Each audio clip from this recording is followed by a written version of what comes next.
இப்போ நாம கர்த்தருடைய வார்த்தைகளை தியானிக்கும்படி நம்முடைய வேத வசனங்களை நாம் திருப்பிக் கொள்ளலாம்.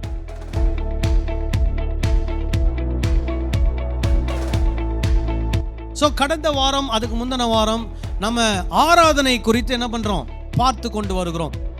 ஆராதனை என்று வேதத்தின்படி நாம் சொல்லும் போது பணிந்து கொள்வது.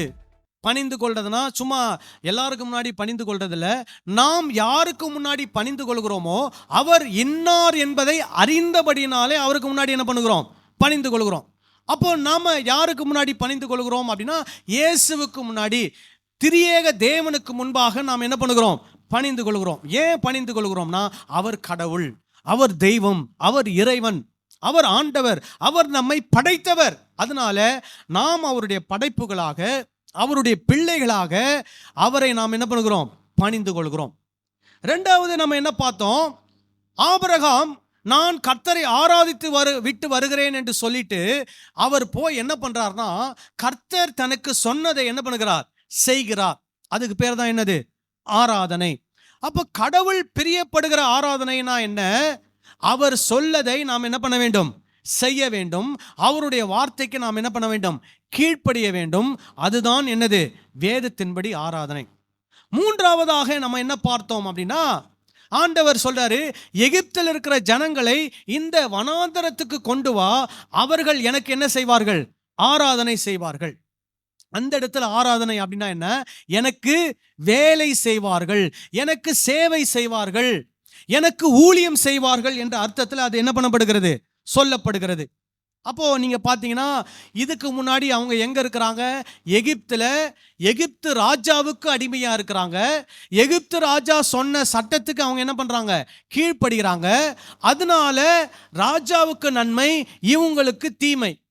இப்போ கடவுளாகிய ராஜா இவங்களை என்ன பண்றாரு, அந்த ராஜா கையிலேருந்து விடுவித்து இவர் கொண்டு வராரு. இப்போ இவங்க யாருக்கு அடிமையா போகணும், இயேசுவுக்கு, கடவுளுக்கு அடிமையாக, கடவுளுடைய வார்த்தைக்கு கீழ்ப்படுகிறவர்களாக இவர்கள் வர வேண்டும்.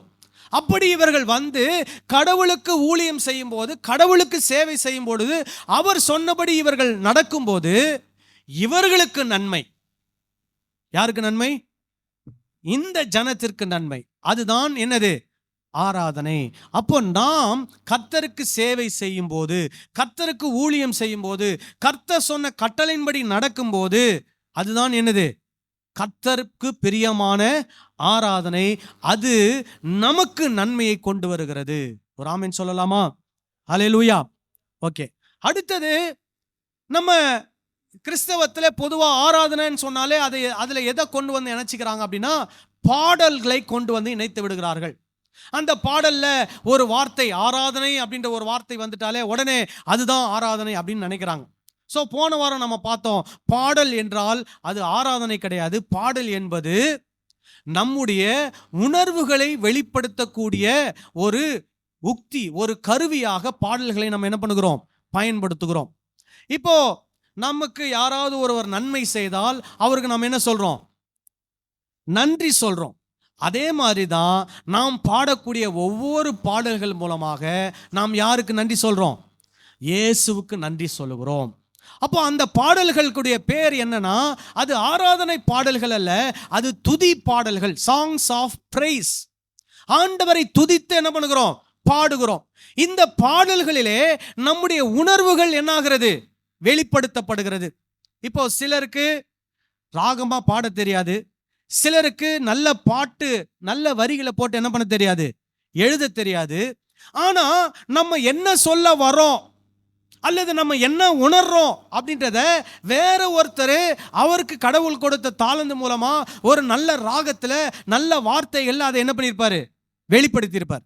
அப்போ அந்த பாடல், அதை கேட்கும்போது, அந்த ராகத்தை கேட்கும்போது, அதில் இருக்கக்கூடிய வரிகளை நாம் கேட்கும்போது நமக்கு எப்படி தோணும்னா, நான் எப்படி இருக்கிறனோ அதே காரியத்தை அந்த நபர் என்ன பண்ணியிருக்கிறாரு, பாட்டா எழுதி வச்சிருக்கிறாரு.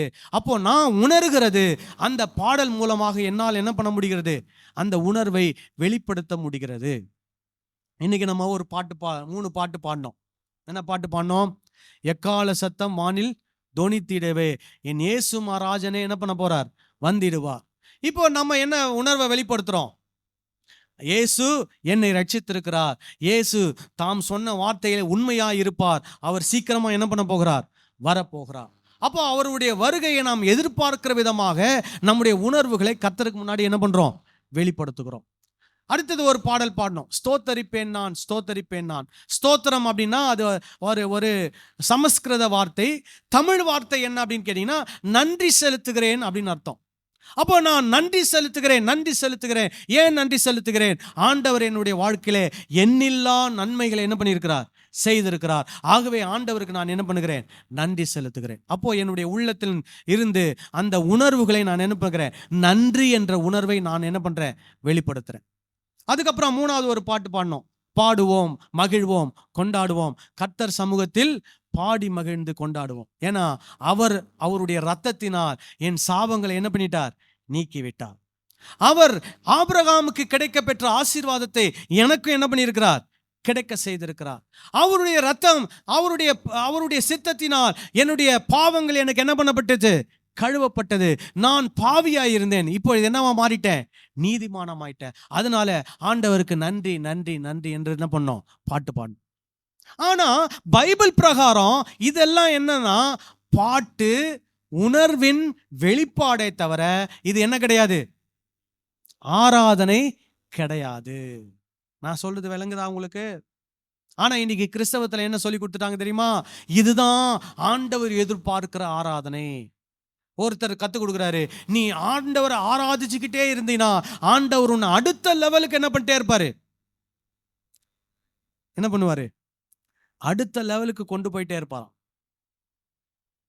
இது எங்க இருந்து வந்ததுங்க இது அப்படின்னு பாத்தீங்கன்னா, இதெல்லாம் ராஜா காலத்திலிருந்து வந்தது.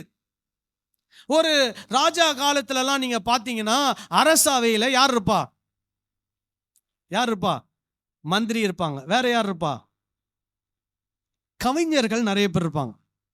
அவங்களுடைய வேலை என்ன, எப்போ பார்த்தாலும் ராஜாவை என்ன பண்ணிட்டே இருக்கணும், புகழ்ந்து புகழ்ந்து பாடி தள்ளணும். கவிதைகள் அப்படியே கொட்டணும், அப்படியே கற்பனையிலிருந்து அப்படியே வரும்.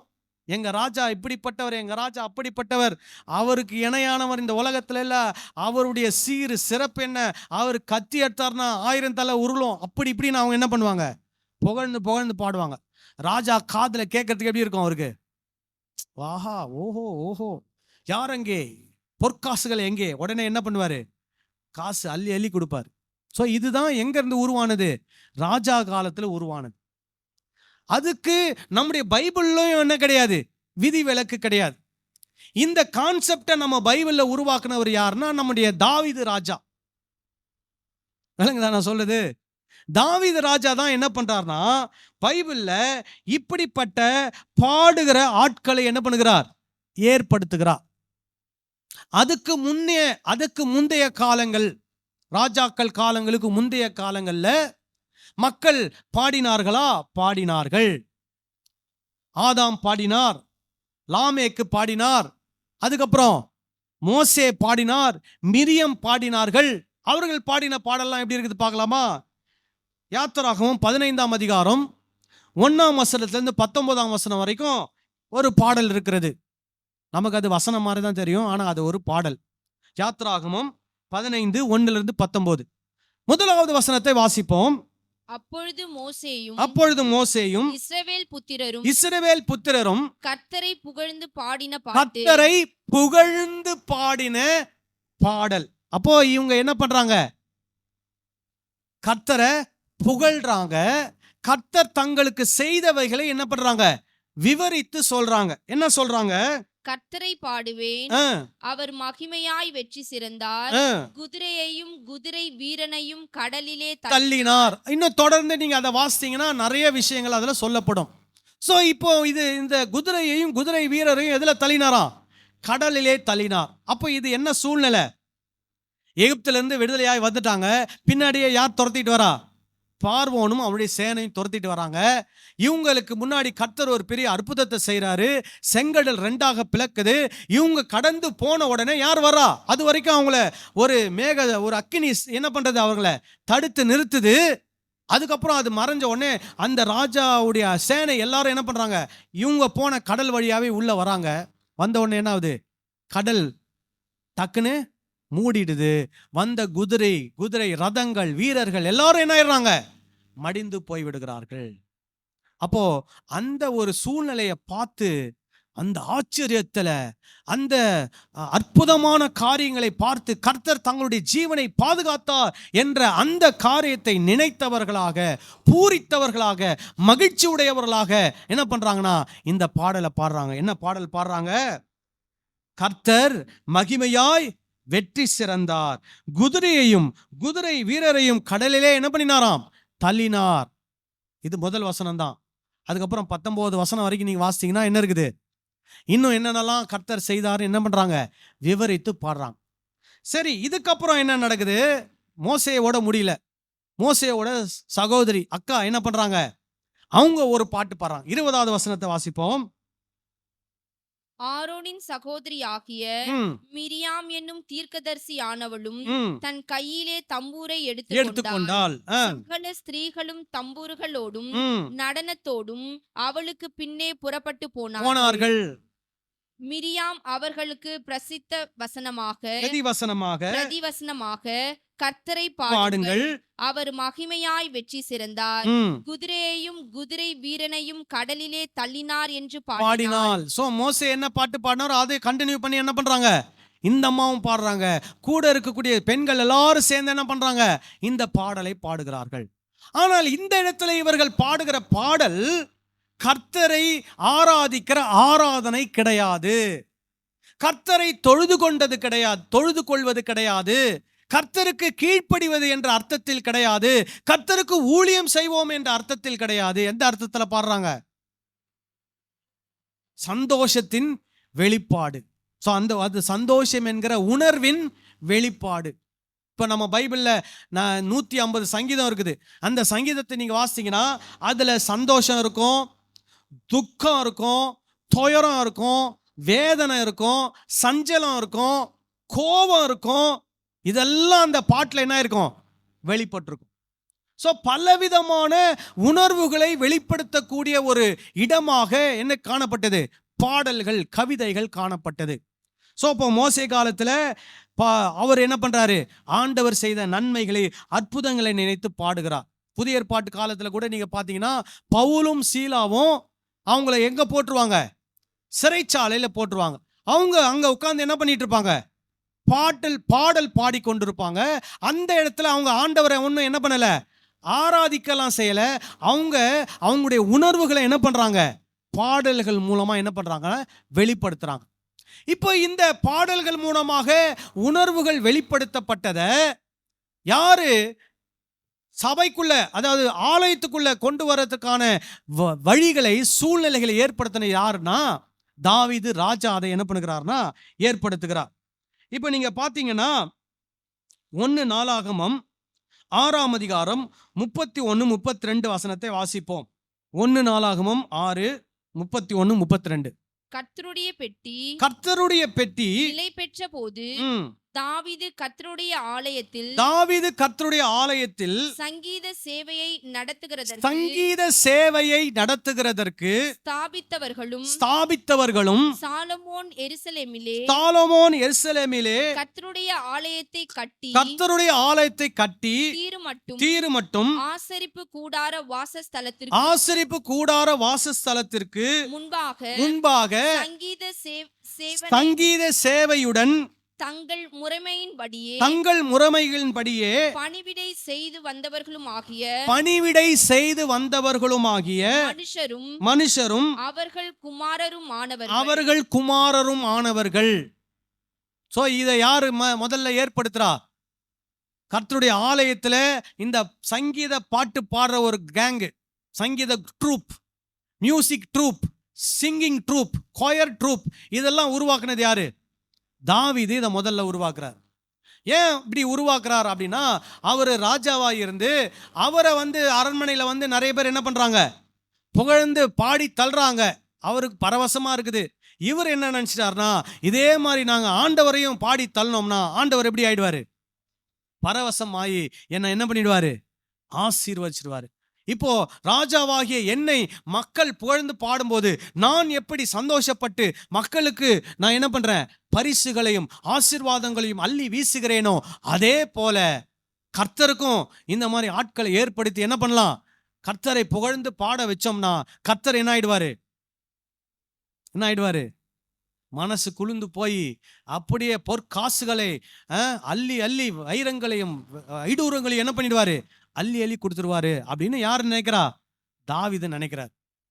இப்போ அதே கான்செப்ட்லாம் இன்னைக்கு இருக்கக்கூடிய சபை மக்களுக்கும் போதகர்கள் போதிக்கிறாங்க. என்ன போதிக்கிறாங்க, நீ மட்டும் ஆண்டவரை துதிச்சு பாடிடு, கர்த்தர் உள்ளத்தையே என்ன பண்ணிடுவ, தொட்டுடுவ.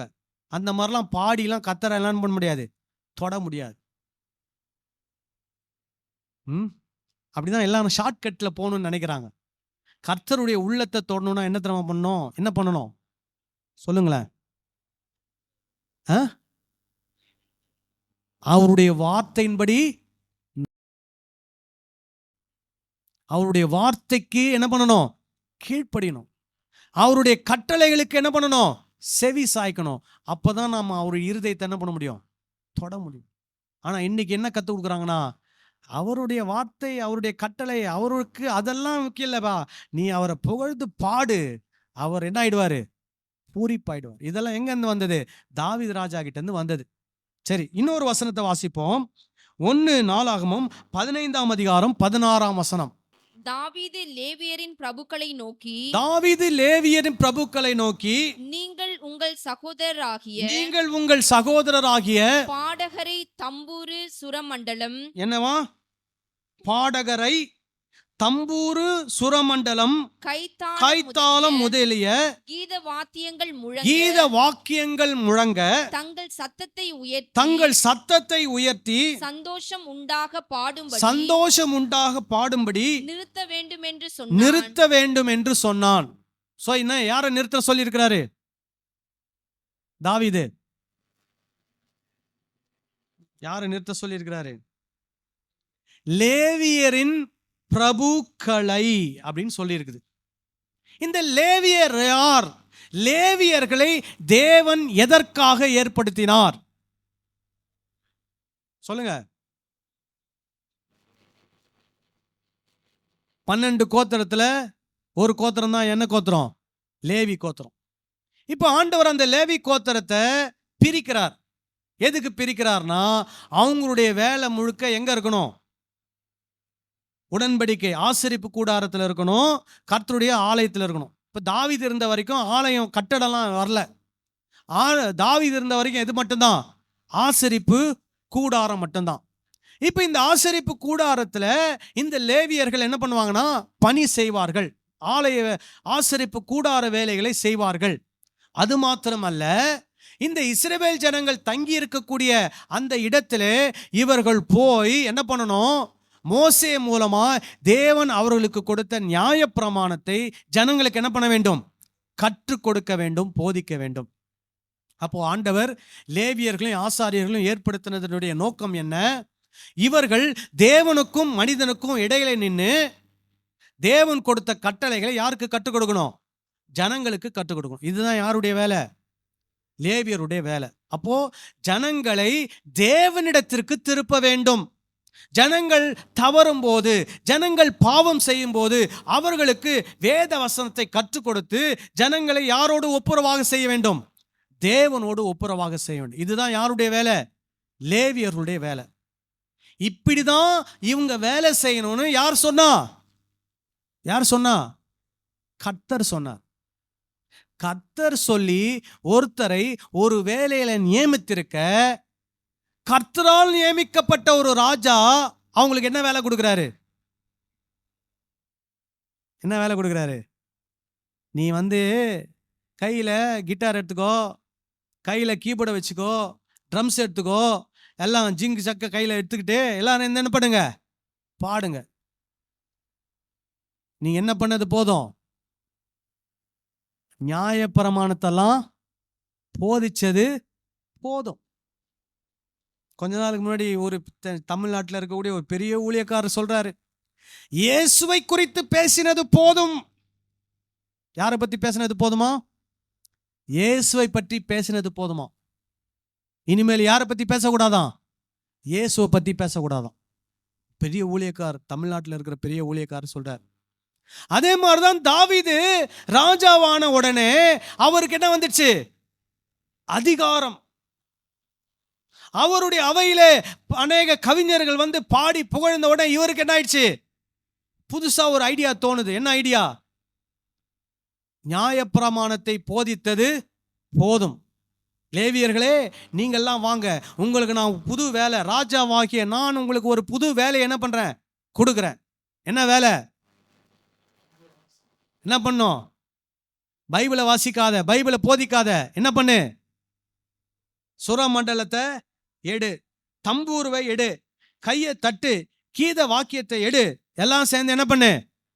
பாட்டு பாடு. அப்ப கர்த்தர் ஒருவரை ஒரு வேலையில நியமித்திருக்க, கர்த்தரால் நியமிக்கப்பட்ட ராஜா அவர்களுக்கு என்ன வேலை கொடுக்குறாரு? வேற ஒரு வேலையை கொடுக்குறாரு. இப்படிதான் தேவாலயத்தில் என்ன டீம் வந்தது? கொயர் டீம், பாடல் டீம் வந்தது.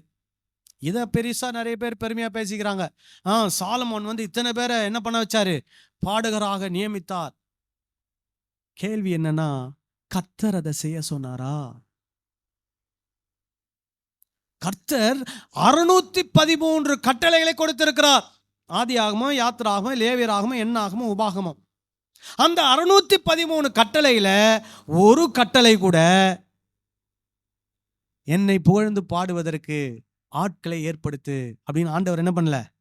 கட்டளை கொடுக்கவே இல்லை. அப்போ கர்த்தர் என்ன செய்ய சொல்லி கட்டளை கொடுக்கலையோ அதை யார் செய்றா? சொல்லுங்க. தாவீது ராஜா அதை செய்யறார். ஆனா கர்த்தர் என்ன செய்ய சொன்னாரோ அதை யாருமே என்ன பண்றதில்ல? செய்யறதில்ல. கர்த்தர் என்ன செய்ய சொல்லியிருக்கிறார் தெரியுமா? ஒரு ராஜானா இப்படிலாம் இருக்கணும்னு சொல்லியிருக்கிறாரா இல்லையா? எங்க இருக்குது? உபாகமம் 17ஆம் அதிகாரத்தை எடுத்துக்குவோம். ஒரு ராஜானா இப்படிதான் இருக்கணும். ஆனா தாவீது எப்படி இருந்தாரா? கொஞ்சம் செக் பண்ணி பாருங்க. உபாகமம் 17:14 இருந்து வாசிக்கலாம். நான் இப்போ அதை வாசிக்க நீங்க யாரை திரும்ப ஒப்பிட்டு பார்க்கணும்? தாவீது ராஜா சாலமோன் ராஜாவை என்ன பண்ணணும்? ஒப்பிட்டு பார்க்கணும். அதுக்கப்புறம் இஸ்ரவேல்ல வந்த எல்லா ராஜாவையும் ஒப்பிட்டு பார்க்கணும். அதுல முக்கியமா தாவீதை எடுத்துக்கோங்க. இன்னைக்கு இந்த ஆண்டவர் சொன்ன மாதிரி தாவீது நடந்துகிட்டாரா? வாசிப்போம். உன் தேவனாகிய கர்த்தர் உனக்கு கொடுக்கும் தேசத்தில் நீ போய் சேர்ந்து அதை சுதந்தரித்து கொண்டு அதில் குடியேறின பின், நீ என்னை சுற்றிலும் இருக்கிற சகல ஜாதிகளையும் போல நானும் எனக்கு ஒரு ராஜாவை ஏற்படுத்த வேண்டும் என்பாயானால், உன் தேவனாகிய கர்த்தர் தெரிந்து கொள்பவனையே உனக்கு ராஜாவாக வைக்க கடவாய். சரி, இப்போ தேவனாகிய கர்த்தர் தெரிந்து கொண்ட ராஜாக்கள் எத்தனை பேர்? சவுல், தாவீது, சாலமோன், 3 பேர். அவ்வளவுதான். அதுக்கப்புறம் வந்தவங்களாம் தேவனால் தெரிந்து கொள்ளப்பட்டவர்கள் அல்ல. சரி, அடுத்தது. உன் சகோதரருக்குள் இருக்கிற ஒருவனையே உன்மேல் ராஜாவாக ஏற்படுத்த கடவாய். உன் சகோதரன் அல்லாத அந்நியனை ராஜாவாக ஏற்படுத்த கூடாது. அவன் அநேக குதிரைகளை சம்பாதியாமலும், அநேக குதிரைகளை சம்பாதியாமலும், அநேக குதிரைகளை தனக்கு சம்பாதிக்கும்படிக்கு ஜனங்களை திரும்ப எகிப்துக்கு போக பண்ணாமலும் கடவன். இனி அந்த வழியாய் நீங்கள் திரும்பி போக வேண்டாம் என்று கர்த்தர் உங்களுக்கு சொல்லி இருக்கிறாரே. அவன் இருதயம் பின்வாங்கி போகாதபடி அவன் அநேக ஸ்திரீகளை படைக்க வேண்டாம். படைக்க வேண்டாம்னா என்னன்னா, திருமணம் செய்து கொள்ள வேண்டாம்.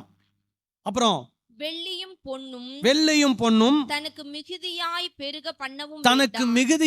பெருக பண்ணவும் வேண்டாம். அப்படின்னா என்ன? ராஜான்னு வந்துட்டா என்ன ஆயிடும்? தாவீது ராஜாக்கு எத்தனை மனைவி? 8 மனைவி. சாலமோன் ராஜாக்கு எத்தனை மனைவி? கிட்டத்தட்ட 1000 பேர். அப்புறம் எவ்வளவு சொத்துக்களை சேர்த்தாங்க அவங்க? சொல்லுங்க. நிறைய சொத்துக்கள், நிறைய பொண்ணு, நிறைய வெள்ளி, எல்லாத்தையும் அவங்க சேர்க்கிறாங்க. ஆனா ஆண்டவர் என்ன சொன்னாரு? இந்த மாதிரிலாம் செய்யக்கூடாதுன்னு சொன்னாரு. ஆனா எதை செய்யக்கூடாதுன்னு சொன்னாரோ அதை என்ன பண்றாங்க? செய்யறாங்க. எதை பத்தி சொல்லவே இல்லையோ அதை என்ன பண்றாங்க? செய்யறாங்க. கொயர் டீம்லாம் ஏற்படுத்தி பாடல் பாடுறவங்களாம் ஏற்படுத்துன்னு ஆண்டவர் என்ன பண்ணல, சொல்லல. ஆனா அதை அவர் என்ன பண்றாரு, செய்யறாரு. அப்புறம் பாருங்க, அவன் தன் சிங்காசனத்தின் மேல் வீற்றிருக்கும் வீற்றிருக்கும் போது போது அவனுடைய இருதயம் அவன் சகோதரர் பேரில் மேட்டிமை கொள்ளக்கூடாதான். சகோதரர் பேர்ல என்ன வரக்கூடாதான், மேட்டிமை வரக்கூடாது. அப்புறம் கற்பனையை விட்டு வலது புறம் இடது புறம் சாயாமலும். சரி, இப்போ பாருங்க, தாவீதுக்கு மேட்டிமை வந்துச்சுன்னு நினைக்கிறீங்களா, வரலன்னு நினைக்கிறீங்களா? சொல்லுங்க. மேட்டிமை வந்தது. ஒரு சின்ன உதாரணம் சொல்றேன். ஒரு முறை தாவீதுக்கு ஒரு பெரிய பிரச்சனை வருது. தாவீது பிரச்சனை வந்த உடனே அவர் என்ன பண்றாருன்னா, அரண்மனையை விட்டு அவர் வெறுங்கால் செருப்பு கூட போடாம என்ன பண்றாருன்னா, ஏதோ தப்பிச்சு ஒரு வழியா போறார். போகும்போது அங்க ஒரு நபர் வந்து என்ன பண்றான்னா, தாவீதை வந்து ரொம்ப கடிந்து கொண்டு தூஷணம் பண்ணி மண்ணெல்லாம் அள்ளி போடுறான். உடனே தாவீது கூட வந்தவங்க சொல்றாங்க, ராஜா விடுங்க, அவனை ஒரு வழி பண்றான்னு. உடனே தாவீது சொல்லுவாரு, கர்த்தர் அவனை அனுமதிச்சிருக்கிறாரு, அதனால அவன் இதெல்லாம் என்ன பண்றான் அப்படின்னு சொல்லிட்டு அப்படியே ஒண்ணுமே தெரியாத அப்பாவி மாதிரி போயிடுவார். ஆனா சாகும்போது என்ன பண்ணுவார் தெரியுமா? என்ன பண்ணுவாரு, வாசிங்களா இல்லையா? தன்னுடைய மகன் சாலமோன் கிட்ட சொல்லுவாரு, இந்த ஒருத்தன் என்னை தூஷிச்சு என்ன பண்ணான், மண் வாரி போட்டான், அவனை நீ கவனிச்சுக்கோ அப்படின்வாரு. சாலமோன் வந்து சொல்லுவாரு, நீ உன்னுடைய எல்லையை விட்டு என்ன பண்ணக்கூடாது, போகக்கூடாது. நீ என்னைக்கு அந்த இடத்த விட்டு போறியோ அன்னைக்கே நீ என்னடுவ, செத்துருவ. அதே மாதிரி ஒரு நாள் அவன் எல்லையை விட்டு என்ன ஆயிட்டான், போயிட்டான்னு கேள்விப்பட்ட உடனே அன்னைக்கே அவனுக்கு என்ன வந்துடும், மரணம். ஏன்னா தாவீது அதை என்ன பண்ணல, மறக்கவே இல்லை. ஒரு தாவீது உண்மையாவே ஒரு நல்ல மனுஷனா இருந்திருப்பார். ஆனா அவர் என்ன பண்ணிருக்கணும், அவனை மன்னிச்சு விட்டுருக்கணும். ஆனா அவர் மறக்கவே இல்லை. அவர் அதை மைண்ட்ல வச்சு சாகர தருவாயில அதை குறிப்பா அந்த நபரை பத்தி யாருக்கு சொல்லிட்டு போறாரு, தன்னுடைய மகனாகிய சாலமோனுக்கு சொல்லிட்டு போறாரு. அதே மாதிரி ஒரு ஐடியாவும் கொடுக்குறாரு, உன்னுடைய ராஜ்யம் ஸ்திரப்படுவதற்கு யாரெல்லாம் நீ தூக்கணும்னு நினைக்கிறியோ அவனெல்லாம் என்ன பண்ணிடு, தூக்கிடு. அப்பதான் ஒரு ராஜ்யம் என்ன பண்ணும். அப்ப என்ன ஆயிட்டார் அவரு, ஒரு பக்கா அரசியல் வாதியா மாறிட்டார். எல்லாம் புரிஞ்சுக்கணும். நம்ம நிறைய நேரங்களில் தாவீதை ரொம்ப நினைக்கிறோம். ஆனா தாவீதை நீங்க வந்து ஒரு சைடா வச்சு பார்க்க கூடாது, நடு நிலையில நின்று பார்க்கணும். தாவீது செஞ்ச நல்ல விஷயங்கள் இருக்குது, தாவீது செஞ்ச கெட்ட விஷயங்கள் இருக்குது. ரெண்டுத்தையும் நடுநிலையாக வைத்து ஆராய்ந்து பார்க்க வேண்டும். அப்போ ஆண்டவர் சொன்னபடி தாவீது செய்தாரா? ஆண்டவர் சொன்னபடி அவர் என்ன பண்ணவில்லை, செய்யவில்லை. என்ன சொல்றாரு, அவரு மேட்டிமை வரக்கூடாதான், கற்பனையை விட்டு வலது புறமும் இடது புறம் என்ன பண்ணக்கூடாது, சாயக்கூடாது. தாவீது அப்படி வாழ்ந்தாரா? சொல்லுங்க. அப்புறம் பாருங்க, இந்த நியாயப்பிரமாணத்தின் எல்லா வார்த்தைகளையும் இந்த கட்டளைகளையும் கைக்கொண்டு இவைகளின்படி செய்வதற்காக தன் தேவனாகிய கர்த்தருக்கு பயந்திருக்கும்படி கற்றுக்கொள்ளும் பொருட்டு அவன் லேவியர் ஆகிய ஆசாரியரிடத்தில் இருந்து நியாயப்பிரமாண நூலை பார்த்து தனக்காக ஒரு பிரதியை எழுதி தன்னிடத்தில் வைத்துக்கொண்டு தன் ஜீவனுள்ள நாளெல்லாம் அதை வாசிக்க கடவன். சோ ராஜா அடுத்து செய்ய வேண்டியது என்ன, லேவியர் ஆசாரி கிட்ட இருந்து என்ன வாங்கணுமா, நியாயப்பிரமாண புஸ்தகத்தை வாங்கி தனக்குன்னு ஒரு பிரதி என்ன பண்ணுமா, எழுதணும். அதாவது இது எப்படி எழுதணும் தெரியுமா, ராஜான்றதுனால யாரோ ஒருத்தரை வச்சு எழுதணும் இல்ல, ராஜாவே உக்காந்து அதை பார்த்து எழுதணும். ஏன் அப்படி சொல்றார் ஆண்டவர், பார்த்து படிச்சு எழுதும் போது என்ன ஆகும், மனதுல பதியும். அப்போ அதன்படி இவரும் நடக்கணும், இவருடைய குடும்பமும் நடக்கணும், இவருடைய மக்களும் என்ன பண்ணணும், அதன்படி நடத்தணும். தாவீது அப்படி பண்ணாரா? அப்சலோமுடைய சகோதரிக்கு ஒரு துன்பம் நேர்ந்தது. யார் அந்த துன்பத்தை ஏற்படுத்துறா? தாவீது ராஜாவுடைய இன்னொரு பையன் தான் அந்த துன்பத்தை ஏற்படுத்துறான். தாவீது நியாயப்பிரமாணத்தின்படி நீதி செய்தாரா? இல்லை. உடனே அப்சலோமுக்கு கோபம் வருது, அவனும் பழி வாங்குறான், அந்த நபரை என்ன பண்றான், கொன்னுடுறான். அந்த செய்தி தாவீதுக்கு வருது. தாவீது ஒரு ராஜாவாக, ஒரு தகப்பனாக நீதி செய்தாரா? இல்லை. அப்சலோம் தப்பிச்சு ஓடிடுறான். 2 வருஷம் கழிச்சு மறுபடியும் வரான். அந்த செய்தி தாவீது காதுக்கு வருது. தாவீது மறுபடியும் ஆக்ஷன் எடுத்தாரா? இல்லை. அப்சலோம் என்ன பண்றான்? கோட்டை வாசல்ல நின்று, எங்க அப்பா எல்லாம் சரியா என்ன பண்ண மாட்டாரு, நியாயம்லாம் செய்ய மாட்டாரு, நீங்க எல்லாம் என்கிட்ட வாங்க, நான் உங்களுக்கு என்ன பண்றேன், நியாயம் செய்யறேன்னு சொல்லிட்டு தாவீதுக்கு எதிராக அவன் என்ன பண்றான், எழும்புகிறான். இதெல்லாம் யார் காரணம்? பிசாசா? சாத்தானா? யார் காரணம்? தாவீது தான் காரணம். ஏன்னா அவர் நியாயப்பிரமாணத்தை ஒழுங்கா என்ன பண்ணல, வாசிக்கல, படிக்கல. அந்த நியாயப்பிரமாணத்தின்படி நீதியை ஒரு ராஜாவாக என்ன பண்ணல, செய்யல. அதுக்கு பதிலாக அவர் மைண்ட்ல எங்க போயிடுச்சு, பாட்டு பாடுறது, ஆட்டம் போடுறது, ட்ரம்ஸ் வாசிக்கிறது, கிட்டார் வாசிக்கிறது, இதுலயே அவருடைய மைண்ட் போயிடுச்சு. எதுக்கு மைண்ட் வரல? ஆண்டவருடைய கட்டளை என்ன, ஆண்டவருடைய கட்டளையின்படி நான் நடக்கணுமா, ஆண்டவருடைய கட்டளையின்படி நான் ஜனங்களை வழிநடத்தணுமா, அந்த மைண்ட்ல அவரு வரல. அதனால அவருடைய ராஜ்யத்துல நிறைய தவறுகளை செய்தா. தன்னுடைய பிள்ளை, தன்னுடைய மகன் அப்சலோமே அவருக்கு எதிராக என்ன ஆயிட்டான், எழும்பிட்டான். ஏதோ ஆண்டவர் கிருபையினால அந்த காரியம்லாம் எப்படி மாறிடுச்சு, எல்லாம் வேற மாதிரி மாறி போச்சு.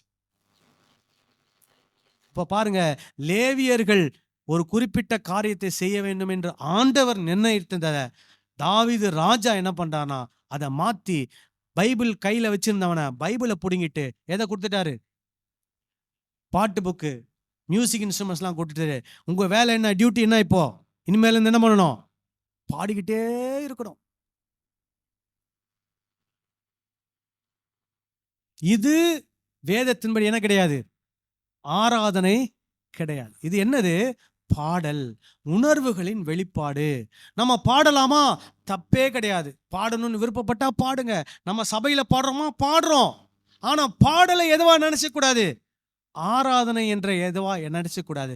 ஆராதனை என்பது வேறு, பாடல் என்பது வேறு. அந்த வித்தியாசம் நமக்கு என்ன பண்ணணும், தெரியணும். இப்ப நல்லா புரிஞ்சுங்க, ஆண்டவர் பைபிள்ல எந்த இடத்துலயும் என்ன துதித்து பாடுங்கன்னு ஆண்டவர் என்ன பண்ணல, எங்கேயுமே சொல்ல. இந்த ஆண்டவரை துதித்து பாடுன்னு சொன்னதெல்லாம் யாருன்னா, ஒன்னு தாவீது, இல்ல அந்த சங்கீதத்தை எழுதின ஒரு ஆசிரியர். அவர் தான் என்ன சொல்வார்னா, எல்லார்கிட்டையும் சொல்லுவார், கர்த்தரை நாம் எல்லாரும் என்ன பண்ணுவோம், துதித்து பாடுவோம் வாருங்கள் அப்படின்னு எல்லாரையும் கூப்பிடுவார். ஆனா ஆண்டவர் ஒரு நாளும் என்னை துதித்து பாடுங்கள் என்று ஆண்டவர் ஒரு நாள் என்ன பண்ணவில்லை, கட்டளை கொடுக்கவில்லை. ஆனா ஆண்டவர் என்ன கட்டளை கொடுத்திருக்கிறார் தெரியுமா, என்னை அன்றி உனக்கு வேறே தேவர்கள் உண்டாயிருக்க வேண்டும். என்னை அன்றி நீ வேற யாரையும் என்ன பண்ணக்கூடாது, சேவிக்க கூடாது. என்னை அன்றி நீ வேற யாரையும் தொழுது கொள்ளக்கூடாது. என்னை அன்றி நீ வேற யாரையும் நமஸ்கரிக்க கூடாது என்று ஆண்டவர் என்ன பண்ணியிருக்கிறாரு, கட்டளை கொடுத்திருக்கிறார். அப்படின்னா என்ன அர்த்தம், அவர் ஒருத்தர் தான் கடவுள். அவர் கடவுளானால் அவருடைய வார்த்தைக்கு நாம் என்ன பண்ண வேண்டும், கீழ்ப்படிய வேண்டும். அவர் கடவுளானால் அவருக்கு நாம் ஊழியம் செய்ய வேண்டும். அவர் கடவுளானால் அவருக்கு நாம் சேவை செய்ய வேண்டும். அவர் கடவுளானால் அவருடைய வார்த்தைக்கு நாம் செவி கொடுக்க வேண்டும். இதுதான் என்னது, வேதத்தின்படி கர்த்தர் எதிர்பார்க்கிற ஆராதனை. அப்போ நம்ம ஆண்டவரை சரியான விதத்தில் வேதத்தின்படி என்ன பண்ண வேண்டும், ஆராதிக்க வேண்டும். இன்னைக்கு எப்படி மாறிடுச்சு தெரியுமா, புதிய ஏற்பாட்டில் ஒரு வசனத்தை வாசித்து நான் முடிச்சிடறேன். கொலோசியர் 3ஆம் அதிகாரம் 16-17 வசனத்தை வாசிப்போம்.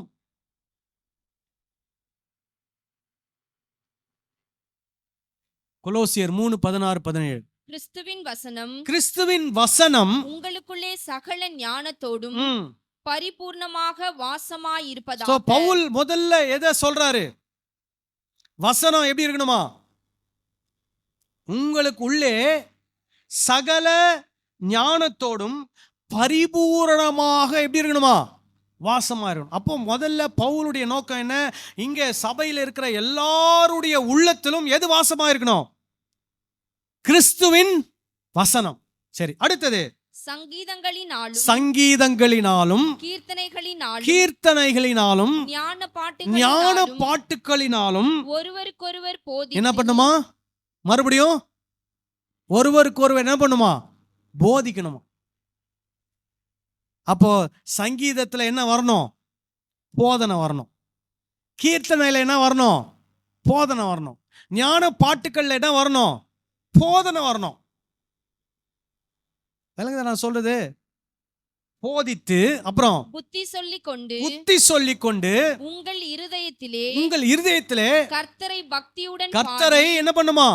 பக்தியுடன் பாடி. பக்தியுடன் பாடினா என்ன? பக்தினா என்னங்க? பக்தினா கடவுளுடைய வார்த்தைக்கு கீழ்ப்படிவது. அதுதான் என்னது? பக்தி. அப்ப பக்தியுடன் பாடுறதுனா என்ன? நம்ம எப்படி பாடணும்? கர்த்தருடைய வசனத்துக்கு அன்றாடம் கீழ்ப்படுகிறவர்களாக என்ன பண்ணணும்? பாடல்களை பாட வேண்டும். அப்புறம் வார்த்தையினாலாவது கிரியையினாலாவது நீங்கள் எதை செய்தாலும் அதையெல்லாம் கர்த்தராகிய இயேசுவின் நாமத்தினாலே செய்து அவர் முன்னிலையாக பிதாவாகிய தேவனை ஸ்தோத்தரியுங்கள்.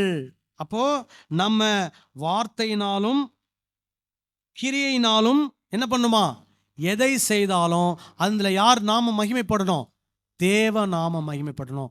அதுதான் ஆராதனை. அல்லேலூயா. அப்போ நம்ம ஏதோ பாடல் பாடி பூரிப்பாயிட்டோம், பாடல்ல அப்படியே ஆண்டவரை புகழ்ந்து தள்ளிட்டோம் அப்படின்னோடனே நம்ம ஆண்டவரோட நெருங்கிட்டோம் அப்படின்னு பைபிள் நமக்கு கத்தே கொடுக்கல. அதை நம்பி நீங்க என்ன பண்ணாதீங்க, அதுல உங்க நேரத்தை வீணாக்காதீங்க. உங்களுக்கு பாடல் பாடணும்னு தோணும், பாடுங்க. அந்த பாடல்ல நல்ல வரிகளாக உணர்ந்து, அந்த வரிகள்ல இருக்கக்கூடிய கருத்துக்களை உணர்ந்து, உங்கள் உள்ளத்தில் இருக்கக்கூடிய உணர்வுகளை கர்த்தருக்கு முன்னாடி என்ன பண்ணுங்க? வெளிப்படுத்தி பாடுங்க. அழுது பாடுங்க, சந்தோஷமா பாடுங்க, மகிழ்ச்சியா பாடுங்க. ஆனா அது ஆண்டவருக்கான ஆராதனை கிடையாது. எது ஆண்டவருக்கான ஆராதனைனா, அவர் யாருன்றதை நீங்க புரிஞ்சுக்கிட்டு அவருக்கு முன்னாடி பணிந்து கொள்ளணும். அவருடைய வார்த்தைக்கு என்ன பண்ணணும்? கீழ்ப்படியணும். அவருக்கு மாத்திரம் சேவை செய்யணும். இதுதான் ஆராதனை. பவுல் உரத்துல சொல்றாரு, புத்தி உள்ள ஆராதனை. உங்களை நீங்களே என்ன பண்ணணும்? தாழ்த்தணும். கர்த்தருக்கு முன்னாடி என்ன பண்ணணும்? தாழ்த்தணும். தாழ்மையின் எண்ணம் நமக்குள் வந்தால் அதுதான் கர்த்தரை எதிர்பார்க்கிறார். அல்லேலூயா. நம்மளால் எழுந்து நிற்போம். நம்மளால் கண்களை மூடி நாம் ஜெபம் செய்யலாம்.